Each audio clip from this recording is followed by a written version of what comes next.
Appendix. Some further translations from the Zendavesta, prepared at various times by the author, but not hitherto published, together with his notes, descriptive of the mode of performing some of the Parsi ceremonies, are here added in the form of an appendix to the foregoing essays. 1. Translations from the Avesta. These translations, which were written by the author in German, supply the following additions to the passages already given in the third essay. 1. Vendidad Fargard 3.1-23 and 34 and 35. 1. Creator of the settlements, supplied with creatures, righteous one, where is the first, most pleasing spot of this earth? Or, where is the first spot most pleasing to this earth, according to the Pahlavi translator? Then said Ahura Mazda, wherein, indeed, a righteous man shall pray. So understood by the Pahlavi translator, who uses the word Farana Med. Compare also Yasna 62:1. This Pahlavi word can, however, be read Fravamed, goes forth. Ospitima Zarathustra, holding the firewood, holding the barsum, holding the milk offering, Gaush Jivya, holding the Homa mortar, Pazand, recite the words containing Akshte. This appears with reference to the word Akshte in the Afringan Dahman, see Yasna 60, verse 5. The passage containing this word is the most sacred part of the Afringan, during the recital of which some sandalwood is thrown into the fire, and it must occur in all Afringans. And they had a pretty good deal on sandalwood, the one company that I bought some Zoroastrian books and supplies from. With religion, they may invoke both Mithra, ruling over wide fields, and Rama Astra. This passage is here taken either as a Pazand interpolation, so recite to Rama Astra, or as an Avesta quotation in the Pahlavi translation.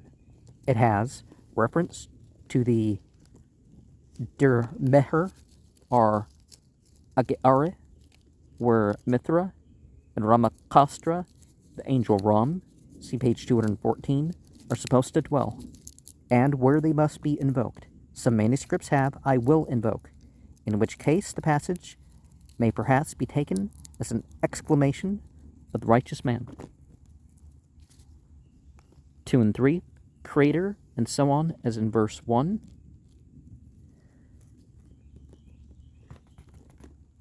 Where is the second most pleasing spot of this earth?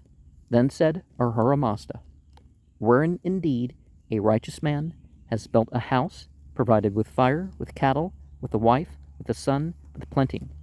Thenceforward the cattle of this house are in abundance, the righteousness in abundance, the pasture in abundance. Some manuscripts in the Pahlavi translation have clothing instead of pasture. The dog in abundance, the wife in abundance, the child in abundance, the fire in abundance, the whole good creation in abundance. 4, Creator, and so on, as in verse 1. Where is the third most pleasing spot in this earth? Then said Ahura Mazda, wherein indeed one cultivates Ospitima Zarathustra, the most corn, by that they mean cereal grains, or, things you can make porridge or whatever out of, and pasture and fruit-bearing trees, either where one provides water for unwatered land. R, where one provides drainage for watery land. 5, creature, and so on is in verse 1, so it's the settlement supplied with creatures, righteous one. Where's the fourth most pleasing spot of the earth? Then said Ahura Mazda, wherein indeed cattle and draught beast are born most. Creator of the settlement supplied with creatures, righteous one. Where is the fifth most pleasing spot of this earth? Then said Ahura Mazda, wherein indeed cattle and draught beasts void most urine. The 5 most pleasing spots on the earth are most pleasing to the spirit of the earth, if we accept the Pahlavi interpretation, are therefore the fire temple, the house of a pious Zoroastrian, cultivated lands, stables, and pastures. Creator of the settlement, supplied with creatures, righteous one. Where is the first most unpleasing spot of this earth? Then said Ahura Mazda,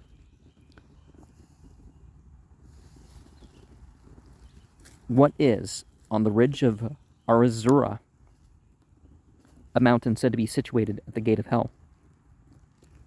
O Spitma, Zarathustra, on which the demons congregate out of the pit of destruction, hell. Created the settlement, supplied with creatures, righteous one. Where is the second most unpleasing spot of this earth? Spot is implied, right? Then said Ahura Mazda, wherein indeed both dead dogs and dead men are most lying buried. Creator of the settlement, supplied with creatures, righteous one. Where is the third most unpleasing of this earth? Then said Ahura Mazda, wherein indeed vaulted tombs, covered tombs are forbidden to the Zoroastrians, as the corpse must remain exposed to the light of the sun and not to be laid in any closed sepulchre. Well, sepulchres are resources that could have been used for housing or storing food or something too, right? Are most constructed, in which dead men are deposited. 10. Creator, and so on, as in verse 1. Where's the fourth most unpleasing of this earth? Then said Ahura Mazda, wherein indeed there are the most holes of the creatures of Engro Inyush. 11. Creator, and so on, as in verse 1. Where is the fifth most unpleasing spot of this earth? Then said Ahura Mazda, wherein indeed Ospitma Zarathustra, the wife or child of a righteous man, shall travel the devious path, and he brings forth wailing words coupled with dust and with sand. The Dasturs understand by Vara Ithim, Pantam, the forbidden or perilous path of death. Ithim is a similar Arabic word. And consider this passage as a direct prohibition of all lamentations and untoward signs of mourning for the dead. The Pahlavi commentary is obscure but fails to describe the path as grievous, but the return upon it is as still more gloomy or impracticable. I mean, that Ithim is used in relation to sin. And it brings forth wailing words coupled with dust and with sand. 12. Creator, and so on, as in verse 1. Who first rejoices this earth with the greatest joy? Then said Ahura Mazda,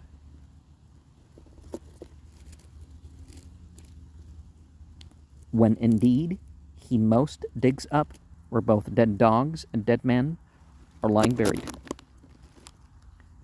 13. Creator, and so on, as in verse 1. Who secondly rejoices this earth with the greatest joy? Then said Ahura Mazda, when indeed he most demolishes the vaulted tombs in which dead men are deposited. 14.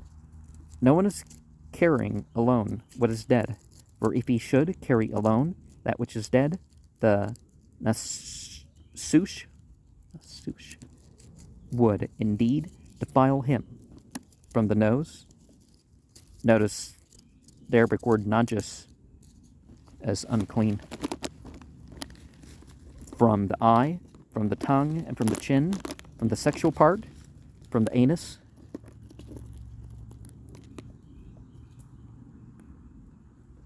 This druksh, nasush, falls upon them, on such carriers, on their speech, and afterwards they are impure forever and ever. No corpse can be carried by less than 2 men according to the religious laws of the Zoroastrians.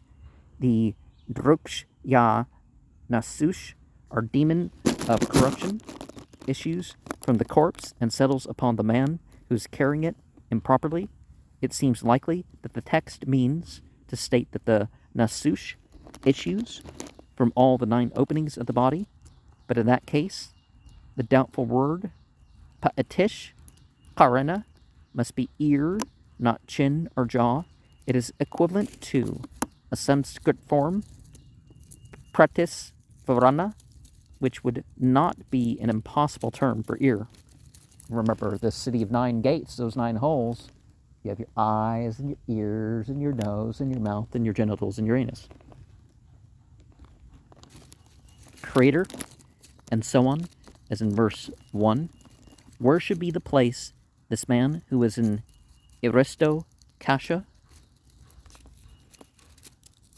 single carrier of the dead, then said Ahura Mazda, where there may be the most waterless and treeless spot of this earth, with the most ground fit for the purification ceremony, and the most dry land, and the cattle and draught beast shall go least forth on the paths, and there are least fire of Ahura Mazda, and Barsoam rightly arranged, and men who are righteous.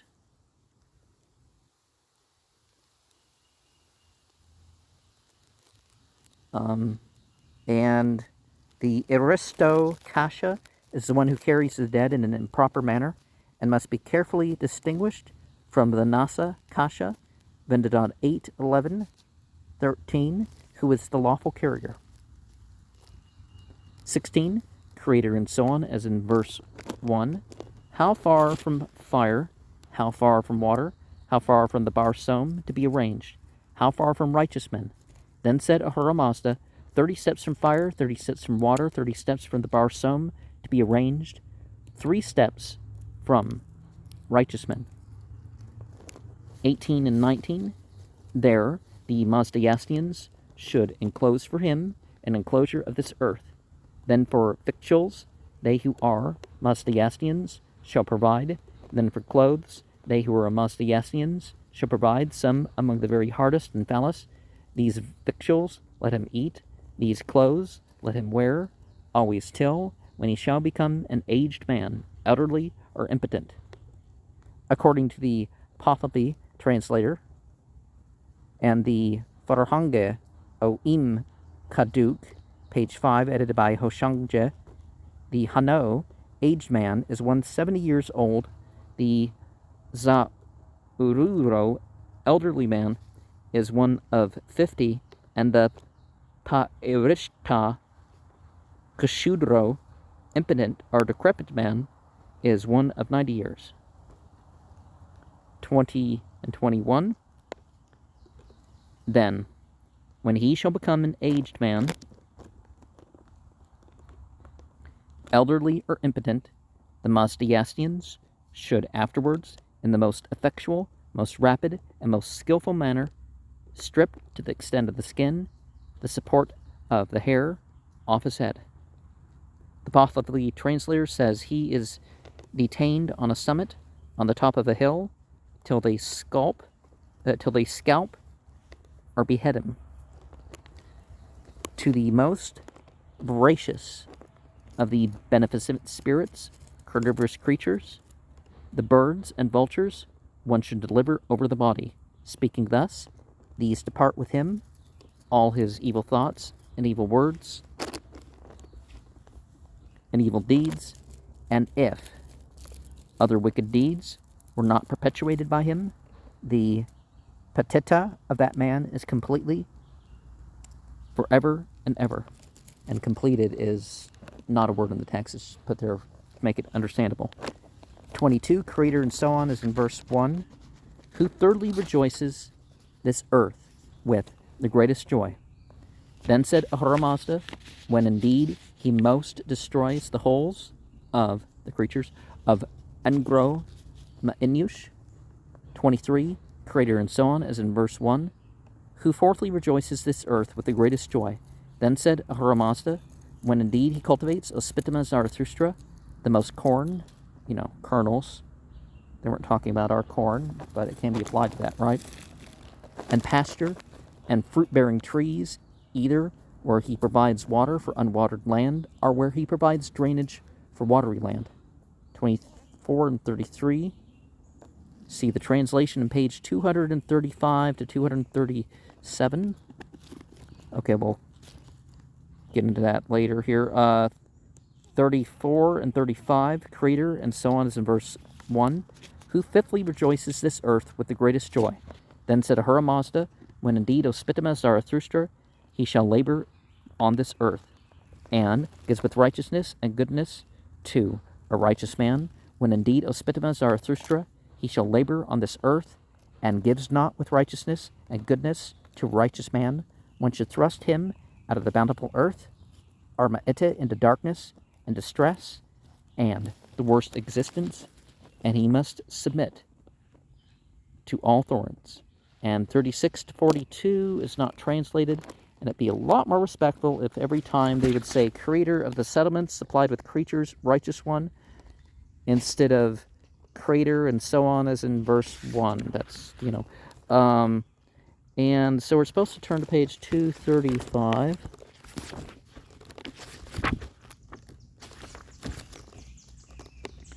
For verse 24 to 30. Okay. For this earth, 24, for this earth is not a place which is to lie uncultivated. She is to be plowed by the plowman, that she may be for them a habitation of good. Then the beautiful woman who long goes childless, so for them male progeny of good. 25. Whoever cultivates this earth, Ospitema Zarathustra, with the left arm and the right, with the right arm and the left, unto him she bears fruit in like manner as the loving man does to his beloved. She stretched on the connubial couch, brings forth to him a son. 26. Whoever cultivates this earth, Ospitema Zarathustra, with the left arm and the right, with the right arm and the left, then speaks the earth to him, O man, who cultivatest me with the left arm and the right, with the right arm and the left. 27. I will indeed prosper the countries here. I will indeed come to bear all nourishments here.